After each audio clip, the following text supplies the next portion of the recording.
咗呢個區啊，習慣咗呢個區生活。習慣咗呢度會翻嚟，環境唔同咗，環境唔同咗。呢度陸新嘅都唔同咗。嚟緊嗰度個交通未知啦，咁係咯，呢度會方便好多。地段嗰邊會遠啲咯，咁但係到時個交通配套會唔會有所改善？即係有所改良唔知。即係你俾我選擇，我都應該會揀翻呢一個，因為始終無論校網啊各樣都比較唔喺呢個市區。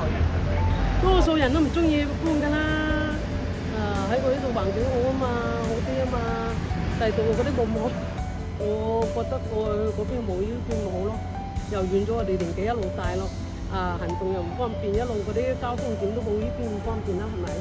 希望政府嗰啲交通嗰啲樣樣好啲咯，樣樣好啲。係啊，上落嗰啲方便啲咯。如果真係要嘅就冇計㗎啦。咁年紀大一路又要撐樓梯啊，又要點解嗰個山頭咁鬼高？點解要撐一排梯上去嗰時候慘啦？係咪？呢度樣樣都方便啲咯，同埋個環境個空氣咁整就好。呢度空氣好正㗎，好好啊。